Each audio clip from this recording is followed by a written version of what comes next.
Pathetic admission. I hate watching the New York Knicks.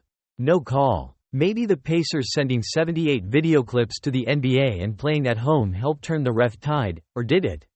New York shot 31 free throws in a 32-point loss on Sunday afternoon. Indy shot 8. So for all of talk about fouls in this series, Game 4 totally flipped the narrative upside down. The Knicks got their calls and got blown out anyway, but if you watched a little bit of the game, New York didn't commit any fouls of their own because they barely played any defense. Oftentimes, they weren't even close enough to make contact with a guy, hence the lack of whistles. Indy shot 56.8% from the floor, so it was mostly open shots going in, and that scrappiness on the glass, loose ball collisions, those scenarios were largely marginal in Game 4. It's incredibly pathetic, but I have to admit I'm hate watching this Knicks series like I've never hate watched anything before. Why? Well, the Sixers are out, the Flyers weren't even in, the Union are totally meh, and TV options after the first place Phillies are slim. Paltry. We're enjoying baseball, and then what? The NBA playoffs, I guess. There's a curiosity to see if Indy can do what Philly couldn't do, and then you take what you watch and ask yourself why the motherfucking Pacers have the guys to get it done but the Sixers don't. Is this Indy team really that good? I'm not sure. Tyrese Halliburton is a star, but hasn't hit his ceiling. Pascal Siakam has a ring. TJ McConnell is playing great off the bench. The role players contribute. But this squad finished in a three-way tie with the Magic and Sixers, and that's why the seeding worked out the way it did.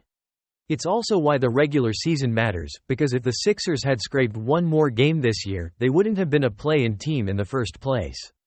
You also wonder if New York's style and injury list are both catching up to them. OG Anunoby is out. They're already down 3 guys, Bogdanović, Randle, Robinson, and Thibs is running the remaining squad into the ground. They didn't log huge minutes Sunday because of the blowout, but Josh Hart played more than 42 minutes in the 8 previous games. Same with Dante DiVincenzo, and Brunson has only logged less court time because of those small tweaks that caused him to come out of the game. But you have to think about the ramifications here. Can you imagine if the Knicks make it to the conference finals before the Sixers do? What an utterly pitiful thing that would be.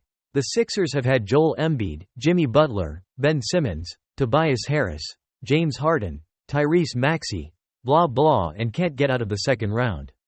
Now the Knicks grab a bunch of Villanova guys and find themselves with home court in what now amounts to a 3-game series.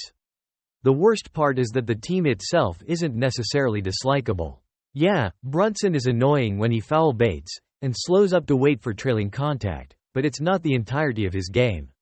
Trae Young was worse, and Joel can be worse sometimes when he's not using the rip-through on the low block, but instead swinging into guys from the elbow or nail. Hart is a blue-collar grinder who would look great in a Sixers uniform, DiVincenzo is a legit starter, Og is a worker, Miles McBride an underdog type of guy, etc. It's hard to hate most of the players, and it's more about their insufferable fanbase, F-list celebrities like Turtle from Entourage and the larger level meaning described in the last paragraph. The Knicks really should not be this good. That's what's bothersome. They are annoyingly good and should not be.